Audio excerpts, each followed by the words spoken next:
ओम शांति।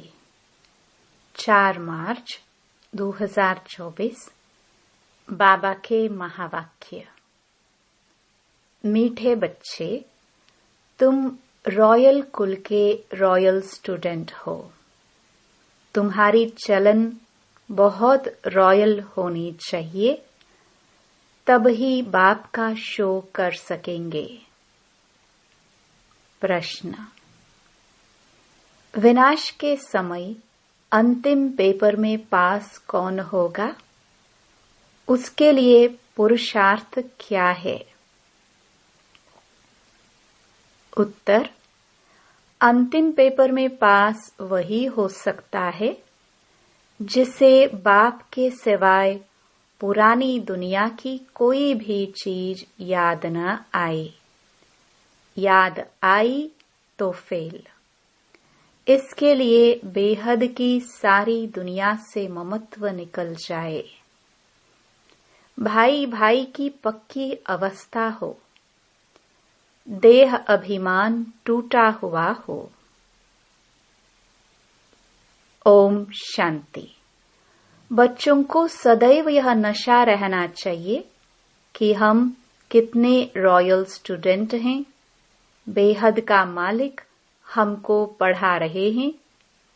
तुम कितने ऊंच कुल के रॉयल स्टूडेंट हो, तो रॉयल स्टूडेंट की चलन भी रॉयल चाहिए, तब ही बाप का शो करेंगे।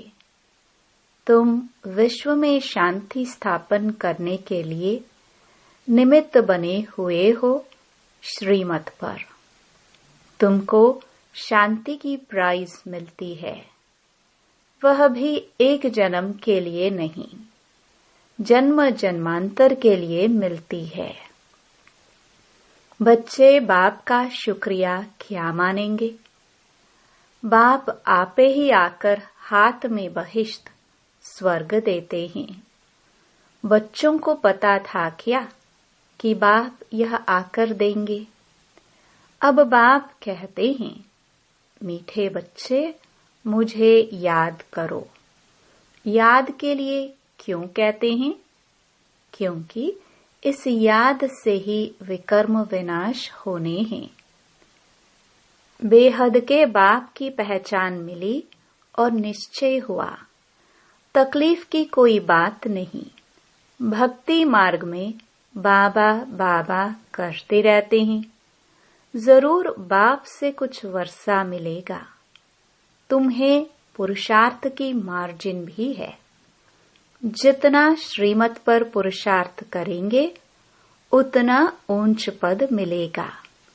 बाप, टीचर, सतगुरु तीनों की श्रीमत मिलती है। उस मत पर चलना है। रहना भी अपने घर में है। मत पर चलने में ही विघ्न पड़ते हैं। माया का पहला विघ्न है ही देह अभिमान। बाप कहते हैं, अपने को आत्मा समझो। फिर क्यों नहीं श्रीमत को मानते हो? बच्चे कहते हैं, हम कोशिश तो करते हैं, परंतु माया करने नहीं देती। बच्चे समझते हैं, पढ़ाई में खास पुरुषार्थ जरूर चाहिए। जो अच्छे बच्चे हैं, उनको फॉलो करना चाहिए। सभी यही पुरुषार्थ करते हैं कि हम बाप से ऊंच वर्षा ले लेवे। कांटे से फूल बनने के लिए याद की बहुत जरूरत है। 5 विकारों के कांटे निकल जाए तो फूल बन जाएंगे। वह निकलेंगे योग बल से। कई बच्चे सोचते हैं, फलाना ऐसा चला गया, शायद हम भी चले जाए। लेकिन उसे देख फिर पुरुषार्थ करना चाहिए ना। शरीर छोड़े तो बाबा की याद हो, वशीकरण मंत्र याद हो, और कुछ भी याद न हो सिवाय एक बाप के। तब प्राण तन से निकले। बाबा, बस हम आपके पास आए कि आए। ऐसे बाबा को याद करने से आत्मा में जो किचड़ा भरा हुआ होगा वह सब भस्म हो जाएगा। आत्मा में है तो शरीर में भी कहेंगे। जन्म जन्मांतर का किचड़ा है वह सारा जलना है। जब तुम्हारा किचड़ा सारा जल जाए तब दुनिया भी साफ हो जाए। दुनिया से सारा किचड़ा निकलना है तुम्हारे लिए।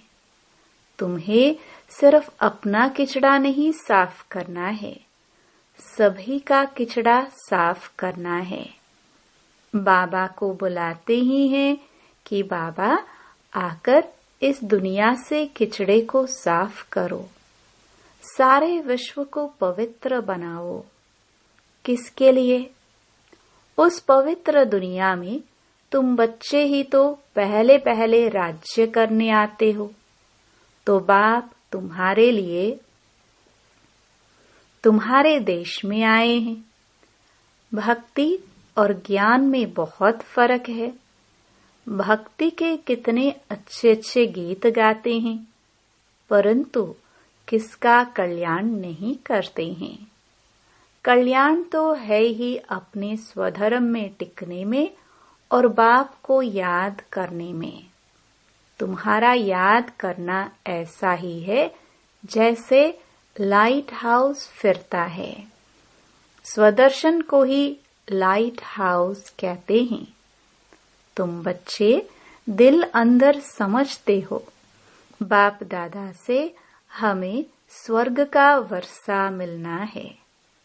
यह है ही सत्य नारायण की कथा, नर से नारायण बनने की। बाप समझाते हैं तुम्हारी आत्मा जो तमो प्रधान बनी है उनको सतो प्रधान बनना है। सतयुग में सतो प्रधान थे, अब फिर सतो प्रधान बनाने बाप आया है। बाप कहते हैं मुझे याद करने से ही तुम सतो प्रधान बन जाएंगे। बाप ने ही गीता सुनाई थी, अब तो मनुष्य सुनाते हैं। कितना फर्क हो गया है। भगवान तो भगवान है, वही मनुष्य से देवता बनाते हैं। नई दुनिया में है ही पवित्र देवताएं। बेहद का बाप है ही नई दुनिया का वर्षा देने वाला। बाप को याद करते रहो तो अंतमति सोगति हो जाएगी। तुम जानते हो बाप आते हैं संगम पर पुरुषोत्तम बनाने के लिए। अब यह 84 का चक्र पूरा होता है, फिर शुरू होगा। यह भी खुशी होनी चाहिए। प्रदर्शनी में जो लोग आते हैं उनको भी पहले शिव बाबा के चित्र के सामने लाकर खड़ा करो। बाप कहते हैं मुझे याद करने से तुम यह बन जाएंगे। फादर से वर्षा ही सतयुग का मिलता है। भारत सतयुग था, अब नहीं है, फिर बनना है। इसलिए बाप और बादशाही को याद करो तो अंतमति सोगति हो जाएगी। यह है सच्चा बाप। इनके बच्चे बनने से तुम सचखंड के मालिक बन जाएंगे। पहले पहले अलफ को पक्का कराओ। अलफ बाबा, बे बादशाही। बाप को याद करो तो याद से ही विक्रम विनाश होंगे और तुम स्वर्ग में चले जाएंगे। कितना सहज है। जन्म जन्मांतर भक्ति की बातें सुनते सुनते बुद्धि को माया का ताला लग गया है। बाप आकर चाबी से ताला खोलते हैं। इस समय सभी के कान जैसे बंद हैं। पत्थर बुद्धि हैं। तुम लिखते भी हो शिव बाबा याद है, स्वर्ग का वर्षा याद है। बादशाही याद करने से मुख मीठा तो होगा ना। बाप कहते हैं, मैं तुम बच्चों का कितना उपकार करता हूँ। तुम तो अपकार ही करते आए हो। वह भी ड्रामा में नोंद है, किसका दोष नहीं है। तुम बच्चों की यह मिशन है ही पत्थर बुद्धियों को पारस बुद्धि अथवा कांटों को फूल बनाने के लिए। यह मिशन तुम्हारी चालू है। सब एक दो को कांटों से फूल बना रहे हैं। उन्हों को भी ऐसा बनाने वाला जरूर किंग फ्लावर होगा। स्वर्ग की स्थापना करने वाला अथवा फूलों का बगीचा बनाने वाला एक ही बाप है। तुम हो खुदाई खिदमतगार। तमो प्रधान को सतो प्रधान बनाना यह खिदमत है और कोई तकलीफ नहीं देते हैं। समझाना भी बहुत सहज है। कलयुग में है ही तमो प्रधान। अगर कलयुग की आयु बढ़ा देंगे तो और ही तमो प्रधान बनेंगे। तुम जानते हो, अब हमको फूल बनाने वाला बाप आया है। कांटा बनाना रावण का काम है, फूल बाप बनाते हैं। जिसको शिव बाबा याद है उनको जरूर स्वर्ग भी याद होगा। प्रभात फेरी जब निकालते हो तो उसमें भी दिखाओ कि हम प्रजापिता ब्रह्मा कुमार कुमारिया भारत पर इन लक्ष्मी नारायण का राज्य स्थापन कर रहे हैं। हम ब्राह्मण सो देवता बनते हैं, देवता सो फिर क्षत्रिय सो वैश्य। यह बाजोली है। किसको समझाना बहुत सहज है। हम ब्राह्मण हैं, ब्राह्मणों को चोटी होती है।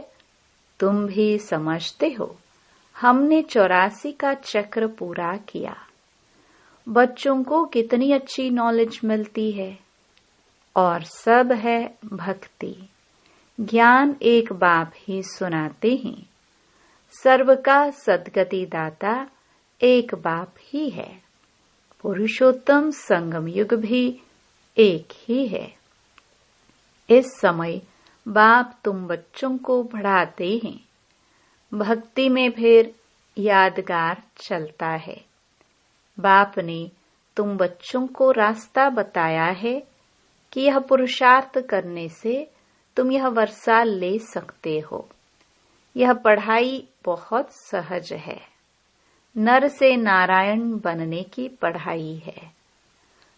कथा कहना रॉन्ग है, क्योंकि कथा में एम ऑब्जेक्ट नहीं होती है।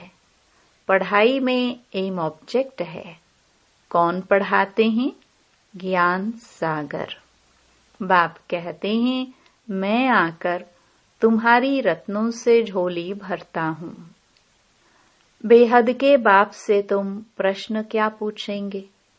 इस समय सब हैं पत्थर बुद्धि।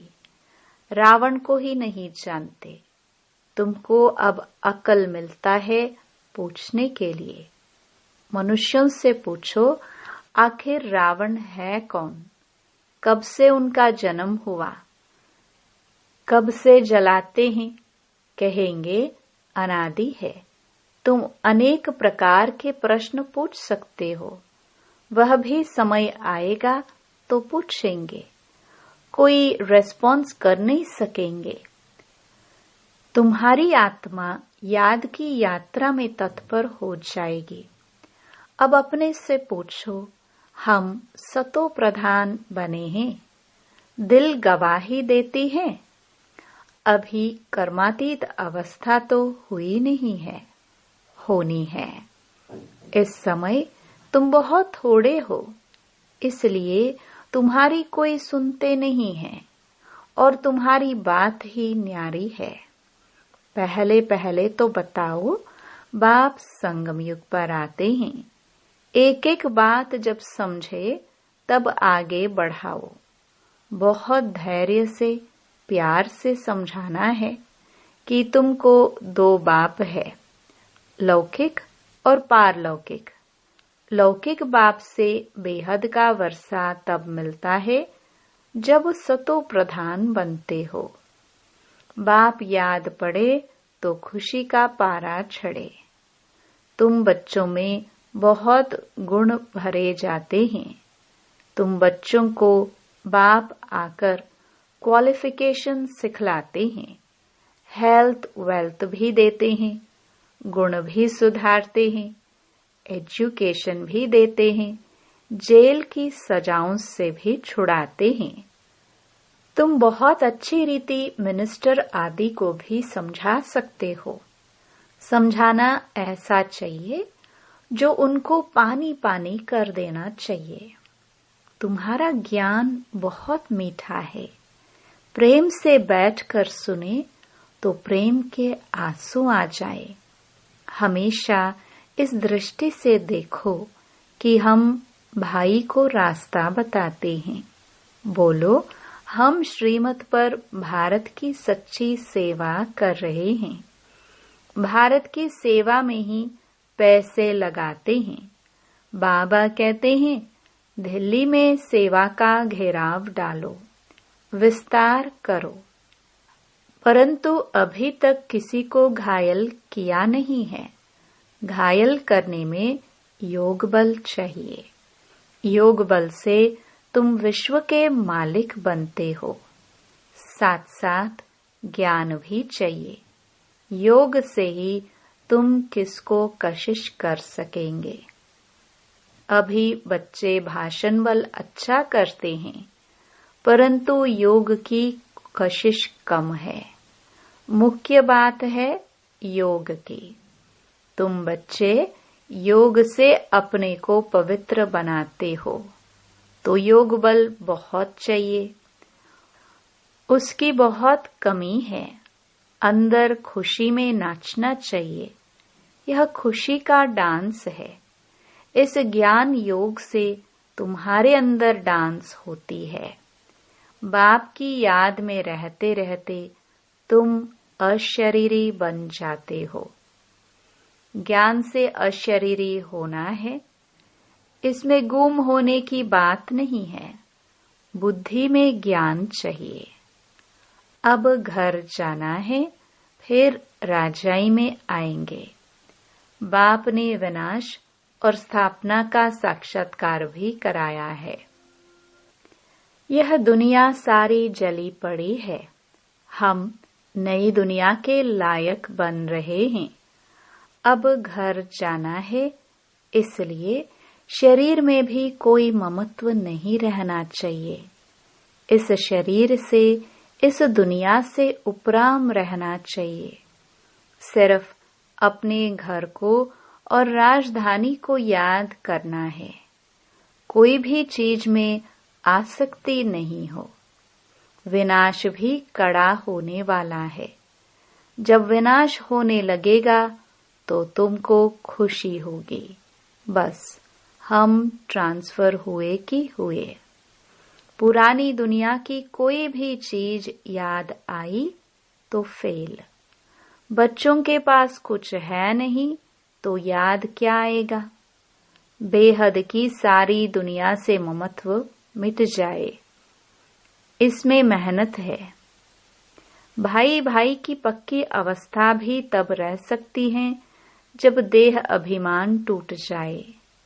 देह अभिमान में आने से कुछ न कुछ घाटा पड़ता है। देही अभिमानी होने से घाटा नहीं पड़ेगा। हम भाई को पढ़ाते हैं, भाई से बात करते हैं। यह पक्की टेव आदत पड़ जाए। अगर स्कॉलरशिप लेनी है तो इतना पुरुषार्थ करना है। जब समझाते हो तब भी याद रहे कि हम सब भाई भाई हैं। सब आत्माएं एक बाप के बच्चे हैं। सब भाइयों का बाप से वर्षा पर हक है। बहन का भी भान न आए, इसको कहा जाता है आत्म अभिमानी। आत्मा को यह शरीर मिला है, उसमें किसका नाम मेल का किसका फीमेल का पड़ा है। इनसे परे बाकी आत्मा है। सोचना चाहिए, बाबा जो रास्ता बताते हैं वह बरोबर ठीक है। यहाँ बच्चे आते ही हैं यह प्रैक्टिस करने। ट्रेन में किसको बैज पर समझा सकते हो। बैठकर एक दो से पूछो, तुमको कितने बाप है? फिर उत्तर दो, 2। यह है दूसरे का ध्यान खिंचवाने की युक्ति। फिर तुमको 2 बाप हैं, हमको 3 हैं। इस अलौकिक बाप द्वारा हमको वर्षा मिलता है। तुम्हारे पास फर्स्ट क्लास चीज है। कोई कहे इसमें क्या फायदा है? बोलो, हमारा फर्ज है अंधों की लाठी बन रास्ता दिखाना। जैसे नन्स सर्विस करते हैं, तुम भी करो। तुमको बहुत प्रजा बनानी है। ऊंच पद पाने के लिए पुरुषार्थ करना है। तुम सबको छड़ती कला का रास्ता बताते हो। एक बाप को याद करते रहो तो भी बहुत खुशी होगी और विक्रम भी विनाश होंगे। बाप से वर्षा लेना बहुत सहज है, परंतु बहुत बच्चे गफलत करते हैं। अच्छा, मीठे मीठे सिखिलदे बच्चों प्रति मात पिता बाप दादा का याद प्यार और गुड मॉर्निंग। रूहानी बाप की रूहानी बच्चों को नमस्ते। धारणा के लिए मुख्य सार। पहला, अंत समय में पास होने के लिए इस शरीर और दुनिया से उपराम रहना है। किसी भी चीज में आसक्ति नहीं रखनी है। बुद्धि में रहे कि अब हम ट्रांसफर हुए कि हुए। दूसरा, बहुत धैर्य और प्यार से सबको 2 बाप का परिचय देना है। ज्ञान रत्नों से झोली भरकर दान करते हैं। कांटों को फूल बनाने की सेवा जरूर करनी है। वरदान। बाप और सेवा में मगन रहने वाले निर्विघ्न निरंतर सेवाधारी भव। जहाँ सेवा का उमंग है वहाँ अनेक बातों से सहज ही किनारा हो जाता है। एक बाप और सेवा में मगन रहो तो निर्विघ्न निरंतर सेवाधारी सहज मायाजीत बन जाएंगे। समय प्रति समय सेवा की रूपरेखा बदल रही है और बदलती रहेगी। अभी आप लोगों को ज्यादा कहना नहीं पड़ेगा, लेकिन वह स्वयं कहेंगे कि यह श्रेष्ठ कार्य है, इसलिए हमें भी सहयोगी बनाओ। यह समय के समीपता की निशानी है। तो खूब उमंग उत्साह से सेवा करते आगे बढ़ते चलो। स्लोगन। संपन्नता की स्थिति में स्थित हो। प्रकृति की हलचल को चलते हुए बादलों के समान अनुभव करो। ओम शांति।